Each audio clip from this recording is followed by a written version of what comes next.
Hi friends, welcome to my YouTube channel. সকল দর্শক বন্ধুকে আবারও স্বাগতম জানাচ্ছি আমার ইউটিউব চ্যানেলে। আর যারা নতুন বন্ধু তাদেরকে আমন্ত্রণ জানাচ্ছি চ্যানেলটি সাবস্ক্রাইব করে পাশে থাকার জন্য। Here I am requesting to my all of new viewers and friends whose are just now connected through this YouTube or cooking video. Please subscribe my YouTube channel and stay connected. And if you guys are enjoy my cooking video of any of parts, so please don't hesitate to give a like and share with your near and dear ones.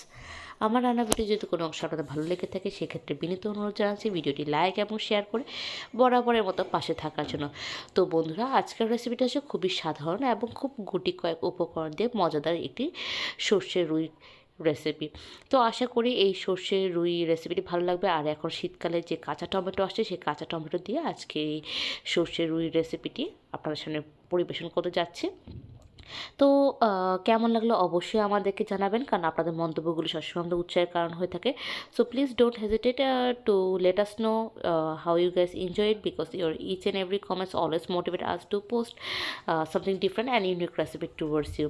তো আর কথা না বাড়িয়ে চলুন তাহলে শুরু করে নিই। তো এখানে নিয়ে নিচ্ছি কাঁচা টমেটো, এটাকে আমি একটু মোটা করে কেটে নিয়েছি। নিয়ে নিচ্ছি এখানে সর্ষে বাটা, নিয়ে নিচ্ছি এখানে সামান্য রসুন কুচি, আর হচ্ছিলো আমাদের রুই মাছ বা মাছ। তো দেখতেই পাচ্ছেন এখানে জাস্ট তিনটে উপকরণ যদি বলতে চাই, আর হবে কিছু মশলার মিশ্রণ। তো এই তিনটি উপকরণ দিয়ে এই রেসিপিটি মেনলি। আর মশলা কী কী দিচ্ছি ম্যারিনেট করার জন্য এটা দেখাচ্ছি। তো এখানে মশলাগুলো নিচ্ছি যে প্রথমে হলুদের গুঁড়ো দিচ্ছি সামান্য, আমি এখানে নিচ্ছি 1/4 টেবিল স্পুন হলুদের গুঁড়ো, দিচ্ছি সামান্য লাল মরিচের গুঁড়ো, আর অবশ্যই পরিমাণ মতো লবণ দিয়ে এটাকে আমি ভালো করে ম্যারিনেট করে নিব। আর বন্ধুরা, আমার বিবৃতি যে কোনো রকম অসুবিধা হয় প্লিজ তোমরা সাবটাইটেল ফলো করবে, ওখানে ইংরেজি এবং বাংলাদেশ সমস্ত কিছু ক্লিয়ারলি লেখা আছে। তো আশা করি কোনো রকম সমস্যা হবে না কতটুকু পরিমাণ দিয়েছি। তো এভাবে করে ভালো করে ম্যারিনেট করে আমি একপাশে রেখে দিব। আর বন্ধুরা, নতুন বছর উপলক্ষে কার কীরকম দিন কাটলো প্লিজ আমাদেরকে জানাবেন। তোমাদের গল্পগুলো শুনতে খুবই ভালো লাগে। আগে তো অনেক লাইভে আসা হতো, এখন তো সময়ের অভাবে আসা হয় না। তো তোমাদেরকে অনেক অনেক মিস করি। দেখি কোনো একদিন লাইভে আসবো, তার আগে তোমাদেরকে জানিয়ে দিব। ঠিক আছে বন্ধুরা? তো এখানে আমি কিছু লবণ ছিটিয়ে নিচ্ছি ফ্রাই প্যান, এবং লবণ ছিটিয়ে আমি এখানে তেল দিব। তেলটাকে ভালো করে গরম করে নিব। আমি অনেকবার বলেছি লবণ ছিটার পিছনের মূল রহস্যটা কি, কারণ লবণ যদি ছিটিয়ে নিই তাহলে হচ্ছিলো যখন আমরা গরম তেল হয়ে যাবে তখন ম্যারিনেট করা ফিশগুলো ভাজলে সেটা কোনো সমস্যা হবে না, ভালো করে উল্টে পাল্টানো যায় এবং স্কিনটা কড়াইতে বা হচ্ছিলো ফ্রাই প্যানে লেগে থাকে না। তো এটার জন্য মেনলি হচ্ছিলো আমরা একটু লবণ ছিটিয়ে নিই। আর এইভাবে করে আমরা বাদামি বর্ণের করে বা গোল্ডেন ব্রাউন কালার করে ভালোভাবে ফ্রাই করে নিব।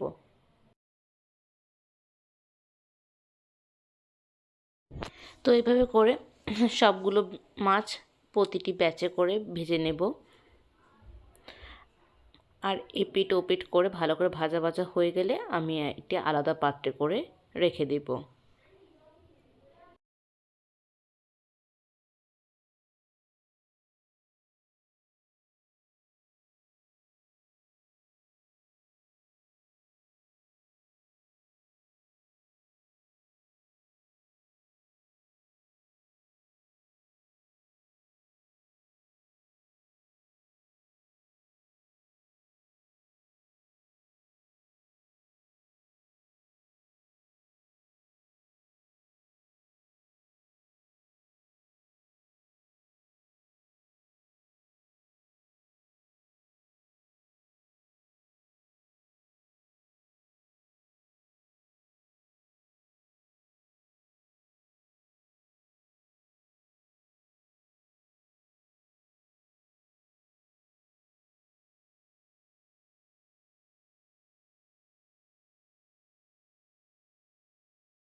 আর এভাবে করে কড়া করে ভেজে আমি এটি অন্য পাত্রে স্থানান্তর করে নিচ্ছি। এখন আমরা চলে যাব পরবর্তী স্টেপে। এখানে আমি একই তেলে সামান্য মেথি ফোড়ন দিয়ে দিচ্ছি এবং এটাকে 5 থেকে 6 সেকেন্ডের মতো ভাজা করে নিব। যখন এমন করে পপ আউট হওয়া শুরু করবে বা ছিটানো শুরু হবে তখন আমি এখানে দিয়ে দেবো রসুন কুচি 1 টেবিল স্পুন, দিয়ে এটাকে কিছুক্ষণ ভাজা ভাজা করে নিব।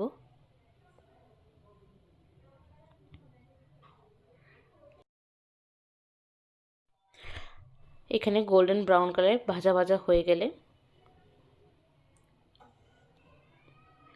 এখানে আমি দিয়ে দিব কাঁচা টমেটো, বাট এটাকে ভালো করে ভাজতে হবে যতক্ষণ পর্যন্ত সোনালি বর্ণের রঙে পরিণত না হচ্ছে।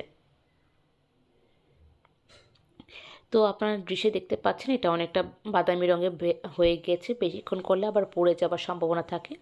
তো এই পর্যায়ে আমি দিয়ে দিচ্ছি কাঁচা টমেটো, দিয়ে এটাকে ভালো করে ভাজা ভাজা করে নিচ্ছি। এবং এখানে ভাজার সাথে সাথে আমি এটাকে সেদ্ধ করে নিব। তার সাথে আমি এখানে কিছু মশলা ব্যবহার করব।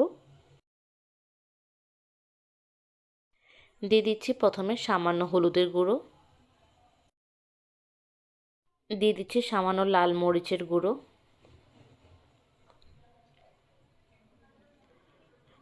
আর দিয়ে দিব সামান্য জল, দিয়ে আবারও বেশ কিছুক্ষণের মতো নাড়াচাড়া করে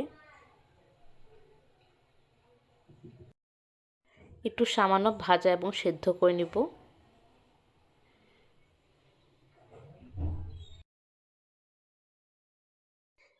আর সামান্য লবণ বা পরিমাণ মতো লবণ দিয়ে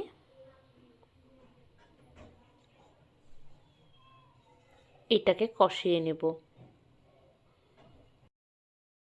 আর এমন পর্যায়ে আমি কষানোর পর আমি এটাকে ঢাকনা দিয়ে দিব টমেটোগুলো ভালো করে সেদ্ধ হবার জন্য। তো এখানে কিছুক্ষণ ঢাকার পর আমি এটাকে উঠিয়ে নিব। উঠিয়ে আমি জাস্ট ওলট পালট করে বা এপিট ওপিট করে দিব, দিয়ে আবার কভার আপ করে দিব যাতে আরও সুন্দরভাবে সেদ্ধ হয়ে যায়।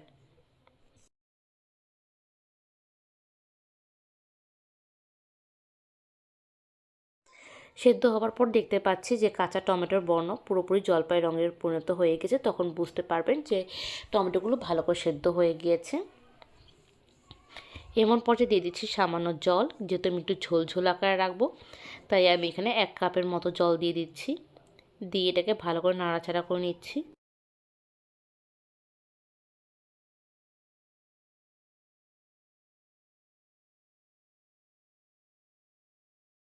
এমন পর্যায়ে আমি দিয়ে দেবো সরিষা বাটা।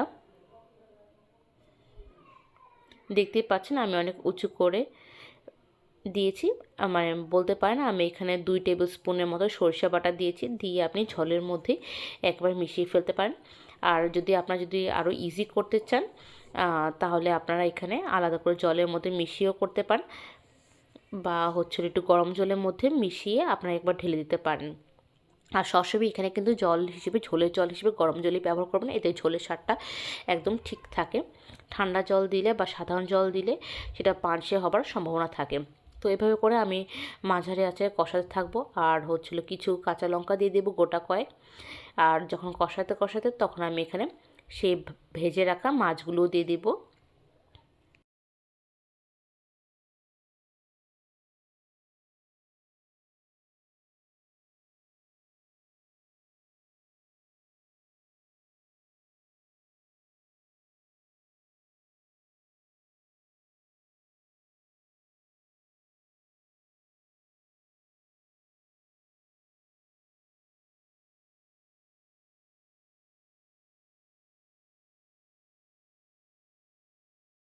তো মাছগুলো দেবার পর আমি এখানে 4 থেকে 5 মিনিটের জন্য ঢেকে দিব, যাতে ঝোলটা ভালো করে মাছের মধ্যে চলে যায়। তো ঢাকনা খুলে দেখতে পাচ্ছি যে এটা সম্পূর্ণভাবে কুকড হয়ে গিয়েছে। তো তারপরেও এখানে কিন্তু শেষ নয়।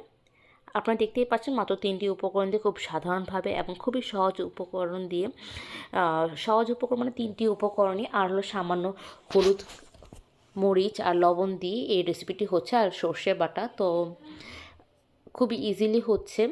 তো এটা জাস্ট 20 থেকে 25 মিনিটের মধ্যে এই রান্নাটা একদম পরিবেশন হয়ে যাচ্ছে। আর এখন একদম আমি জাস্ট সামান্য ধনেপাতা কুচি দিয়ে আর দিয়ে দেবো সামান্য সরিষা তেল দিয়ে আমি এটাকে পরিবেশন করতে যাচ্ছি। এবং গরম ভাতের সাথে এই খাবারটি একদম জাস্ট ফাটাফাটি লাগে।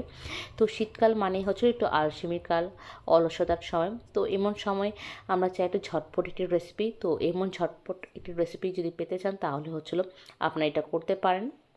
তো যেভাবে বলেছিলাম যে একটু সরষে তেল উপর দিয়ে দিব, তো সরষে তেল দিয়ে দিয়েছি। তো যারা ব্যস্ত হাতে খুব কম সময় বা হস্টেল বাসিন্দা বা প্রবাসী খুব ব্যস্ততার মধ্যে দিন কাজ চলছে তাদের জন্য এই রেসিপিটি একদমই পারফেক্ট। খুব ইজিলি জাস্ট 3টি উপকরণ দিয়ে একটি মজাদার মাস্টার্ড ফিশ কারি রেসিপি আপনাদের সামনে প্রেজেন্টেশন হচ্ছে। So I hope this recipe is a totally easy recipe and it's already win your heart. So please let us know your valuable comments in our comment section that how you guys enjoy it, and please don't hesitate to give a like and share with your near and dear ones. তো বন্ধুরা কার কেমন লাগলো অবশ্যই জানাবেন, কারণ আপনাদের মন্তব্যগুলো সবসময় আমাদের জন্য ফার্স্ট প্রায়োরিটি। তো আজকের রেসিপিটি এতটুকু রইলো, আবারও দেখা হবে অন্য একটা রেসিপিতে অন্যরকম কথোপকথন নিয়ে। ততক্ষণ পর্যন্ত ভালো থাকুন, সুস্থ থাকুন, টাটা অ্যান্ড বাই বাই।